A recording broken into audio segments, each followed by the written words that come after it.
अस्सलाम। क्या हाल है बाबा जी, ठीक हो? तबीयत कैसी है? केले शेले बेचे भी है सुबह दे या कोई ना? सुबह दे कोई बेचे नहीं या कोई ना? किन्ने दे दोगे सारे? दसो किन्ने दे दोगे? ਅਸੀਂ ਸਾਰੇ ਲੈ ਲਾਂਗੇ। ਸਾਰੇ ਲੈ ਜਾਓ। ਕਿੰਨੇ ਦੇ ਦਿਓਗੇ? मतलब कि 2000 रुपया ਤੁਹਾਨੂੰ ਦੇ ਛੱਡਾਂ, ਸਾਰੇ ਕੇਲੇ ਦੇ ਦੋਗੇ? नहीं नहीं ਤੁਸੀਂ मैं ਤੁਹਾਡੇ ਵਾਸਤੇ ਇਸ ਵਜ੍ਹਾ ਤੋਂ ਕਹਿ ਰਿਹਾ ਕਿ ਤੁਸੀਂ ਬੈਠੇ ਹੋਏ ਹੋ, ਕਹਿ ਰਹੇ ਹੋ ਕਿ ਸਵੇਰ ਦਾ ਬੈਠਾ ਹੋਇਆ। मैं ਇਹ ਕਹਿ ਰਿਹਾ ਮੈਂ ਤੁਹਾਡੇ ਸਾਰੇ ਪਰਚੇਜ਼ ਕਰ ਲੈਣਾ, ਤੁਸੀਂ ਘਰ ਚਲੇ ਜਾਓਗੇ ਫਿਰ? हैं ठीक है, पैक करो ਤੁਸੀਂ ਇਹ ਸਾਰੇ। वायलेट दे मेरा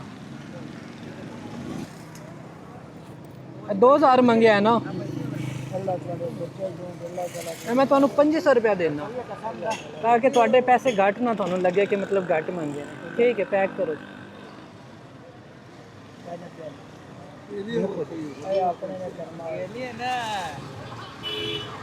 ਹੁਣ ਫਿਰ ਤੁਸੀਂ ਨਾ घर चले जाना है, ठीक है?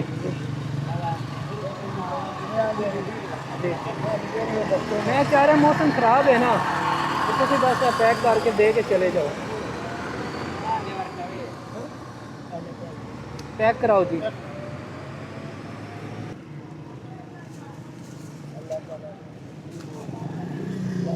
लेकिन तू तो तुसी मिल के खा लो, एक ले जा।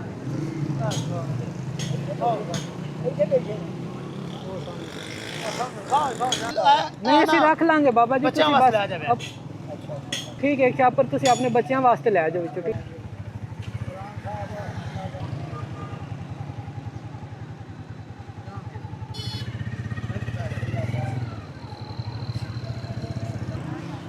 अस्सलाम वालेकुम।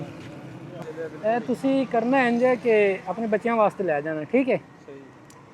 सही है। और बाकी काम ठीक है? थोड़ी करके आ रहे हो?